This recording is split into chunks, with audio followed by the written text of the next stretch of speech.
Harsha Hospital, Center for Plastic and Cosmetic Surgery, Liposuction, Tummy tuck, breast surgery, lip, chin and nose correction సేవలు. మీ అందానికి నమ్మకమైన చిరునామా Harsha hospitals Kompally, Hyderabad. యుద్ధం ఊరికే రాదు. ప్రతి వార్ వెనుక బలగంతో పాటు బలమైన కారణం కూడా ఉంటుంది. ఇరాన్ యుద్ధం వెనుక అలాంటి బలమైన కారణమే ఉంది. అదే అణ్వాయుధం. ఇరాన్ న్యూక్లియర్ ప్రోగ్రామ్ని నాశనం చేసేందుకే యుద్ధం మొదలుపెట్టామని అమెరికా, ఇజ్రాయెల్ ముందు నుంచి చెబుతున్నాయి. ఇరాన్ వార్ మరోసారి అణ్వాయుధ పోటీని ప్రేరేపించింది. దాంతో న్యూక్లియర్ వార్ హెడ్స్ ఎందుకింత కీలకంగా మారాయనే చర్చ జరుగుతున్న వేళ మరో ఇంట్రెస్టింగ్ ఇష్యూ కూడా చర్చకు వస్తోంది. అణుబాంబులు తయారు చేసుకోవాలనే దేశాలే కాదు, వాటిని వదులుకున్న దేశాలు కూడా ఉన్నాయని మీకు తెలుసా?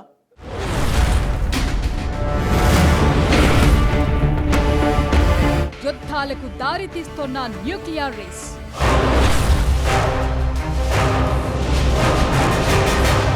అణ్వాయుధ పోటీని ప్రేరేపిస్తోన్న Iran war.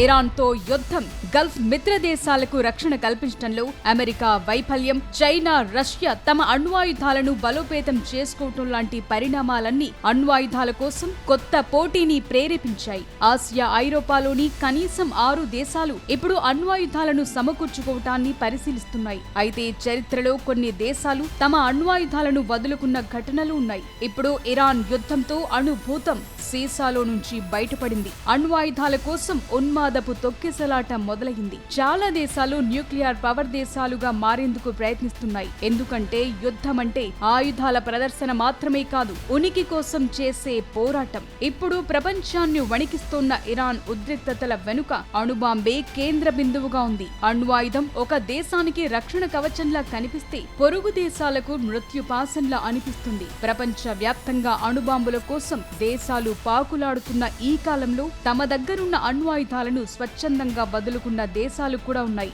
Nuclear reverse gear వేసిన దేశాలేంటో చూస్తే అసలు సేనేంటో అర్థమవుతుంది.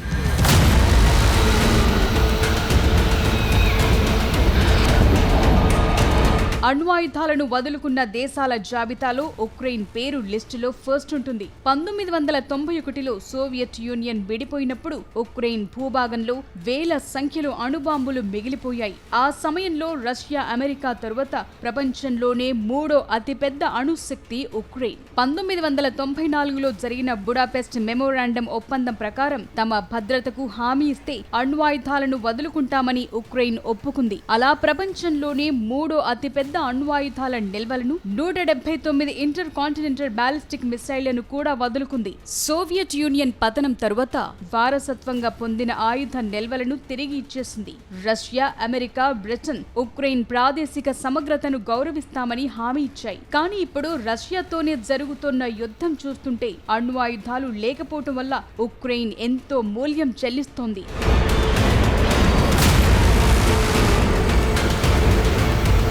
సొంత టెక్నాలజీతో న్యూక్లియర్ వార్ హెడ్స్ ని తయారు చేసి వాటిని పూర్తిగా ధ్వంసం చేసిన ఏకైక దేశం దక్షిణాఫ్రికా. ఇజ్రాయెల్ కు అణ్వాయుధాలు సమకూర్చడంలో సహాయపడిన సౌత్ ఆఫ్రికా 6 అణుబాంబులను వదులుకొని తన న్యూక్లియర్ ప్రోగ్రామ్ ని రద్దు చేసుకుంది. వర్ణ వివక్ష పాలన సాగుతోన్న సమయంలో అంతర్జాతీయంగా ఒంటరైపోతామనే భయంతో 6 అణుబాంబులను సిద్ధం చేసుకున్నారు. 1989లో FWD క్లార్క్ అధ్యక్షుడయ్యాక ప్రజాస్వామ్యం వచ్చే ముందు ప్రమాదకర ఆయుధాలు ఉండకూడదని నిర్ణయించారు. 1991 నాటికి 6 బాంబులను తుక్కు కింద మార్చి అణ్వస్త్ర రహిత దేశంగా ప్రకటించుకున్నారు. ఉక్రెయిన్ లాగే బెలారస్, కజకిస్తాన్ కూడా సోవియట్ యూనియన్ పతనం తరువాత భారీ అణు సంపదను వారసత్వంగా పొందాయి. కజకిస్తాన్ దగ్గర అప్పట్లో 1400 అణ్వాయుధాలుండేవి. అయితే ప్రపంచ వ్యాప్తంగా గుర్తింపు, ఆర్థిక మద్దతు, అభివృద్ధి, అంతర్జాతీయ పెట్టుబడుల కోసం వారు శాంతి మార్గాన్ని ఎంచుకున్నారు. రష్యా సహాయంతో ఆ ఆయుధాలన్నింటినీ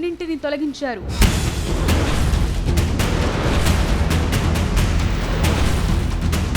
న్యూక్లియర్ బాంబులను ఓ ఆస్తిగా, బీమా పాలసీగా చూస్తున్న మరో 6 దేశాల కథలు, అణ్వాయుధాలను వదులుకున్న మరో 6 కథలకు పూర్తి విరుద్ధంగా ఉన్నాయి. ఇరాన్ యుద్ధం, ఉక్రెయిన్లో రష్యా యుద్ధం, మధ్యప్రాచ్యంలో అమెరికా భద్రత బలహీనపడటం కారణంగా Saudi Arabia, Turkey, south Korea, Japan, Germany, Poland దేశాలు అణ్వాయుధాల రక్షణను పొందాలని చూస్తున్నాయనే చర్చ జోరుగా జరుగుతోంది.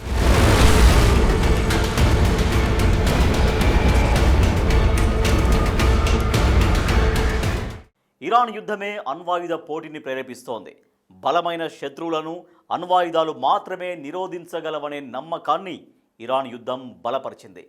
మిడిల్ ఈస్ట్లో జరుగుతున్న యుద్ధాన్ని గమనిస్తున్న అణ్వాయుధాలు లేని దేశాలు, ఉత్తర కొరియా లాంటి అణ్వాయుధాలు కలిగిన దేశాలు తమ శత్రువుల్ని ఎలా నిరోధిస్తున్నాయో చూశాయి. ఈ న్యూ జనరేషన్లో అణుబాంబులు లేని దేశాలు బలహీనంగా మిగిలిపోతాయనే విశ్లేషణలు వినిపిస్తున్నాయి. అందువల్లే ప్రపంచంలో చాలా దశాబ్దాల తర్వాత న్యూక్లియర్ రేస్ మొదలైంది.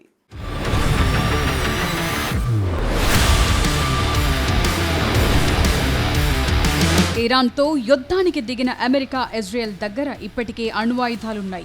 2 అణ్వాయుధ దేశాలు కలిసి ఇరాన్ని న్యూక్లియర్ వెపన్స్ తయారు చేయొద్దని దాడులు చేస్తున్నాయి. అయితే భవిష్యత్ మనుగడ కోసం ఇరాన్ తన అణ్వాయుధ ఆశయాలను వదులుకోకపోవచ్చని ఆందోళన కూడా ఉంది. ఇరాన్ స్వయంగా తమకు అణుబాంబు కావాలని గాని, తమ దగ్గర బాంబుందని గాని ప్రకటించలేదు. కానీ ఇరాన్ మొదలుపెట్టిన nuclear program, missile capacity, Israel, America నుంచి పదే వస్తున్న బెదిరింపులతో న్యూక్లియర్ క్వశ్చన్ మళ్లీ రైజ్ అయింది. ఒకవేళ ఇరాన్ గనుక సొంతంగా అణుబాంబును తయారు చేసుకోగలిగితే సౌదీ అరేబియా, టర్కీ, ఈజిప్ట్ లాంటి మిడిల్ ఈస్ట్ లోని దాని ప్రత్యర్థులు మరోసారి ఆలోచనలో పడతారనే ప్రశ్న తలెత్తింది.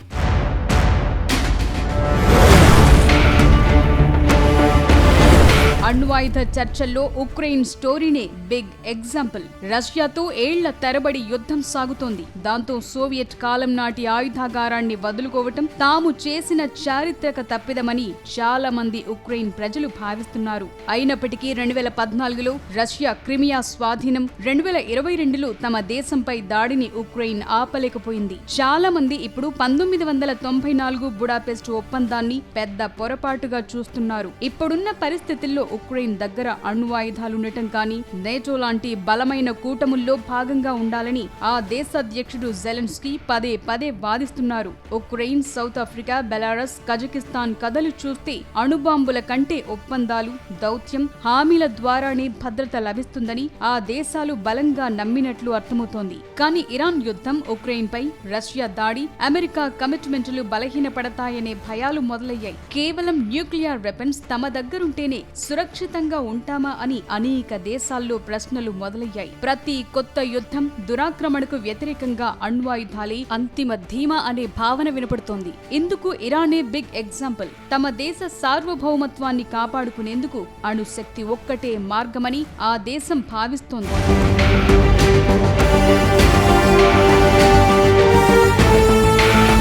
శత్రువు దాడి చేయకుండా భయపెట్టడానికి న్యూక్లియర్ బాంబు కావాలనే ధోరణిలో ఆలోచిస్తున్నాయి కొన్ని దేశాలు. మన దగ్గర బాంబుంటే అవతలివాడు యుద్ధానికి రావాలంటే 1000 సార్లు ఆలోచిస్తాడనే విశ్లేషణలు వినిపిస్తున్నాయి. పైగా ఐక్యరాజ్య సమితి భద్రతా మండలిలో శాశ్వత సభ్యత్వమున్న 5 దేశాలు అణ్వాయుధాలు కలిగినవే. అంటే అణుబాంబుంటేనే ప్రపంచ వేదికపై గౌరవం ఉంటుందనే భావన కూడా పెరిగింది. లిబియా తన న్యూక్లియర్ ప్రోగ్రామ్ ని వదులుకున్నాక గడాఫీ అధికారం కోల్పోయి చనిపోయారు. ఇరాక్ దగ్గర అణ్వాయుధాలు లేవు కాబట్టే అమెరికా సులభంగా దాడి చేసిందని ఇరాన్ లాంటి దేశాలు నమ్ముతున్నాయి. అయితే అణ్వాయుధం అనేది 2 అంచుల కత్తి. అది చేతిలో ఉంటే రక్షణ ఉంటుందనేది ఎంత వాస్తవమో, దాన్ని ప్రయోగిస్తే సర్వనాశనం తప్పదనేది అంతే నిజం. ఏదేమైనా ఇప్పుడు నడుస్తోన్న ఇరాన్ యుద్ధం అనేక దేశాలను అణ్వాయుధాల వైపు ప్రేరేపిస్తోందనేది మాత్రం నిజం. ఇరాన్ విషయంలో ఇజ్రాయెల్, అమెరికా చేస్తోంది కేవలం యుద్ధం కాదు, భవిష్యత్తులో అణ్వాయుధాల వ్యాప్తిని అడ్డుకునేందుకు చేస్తోన్న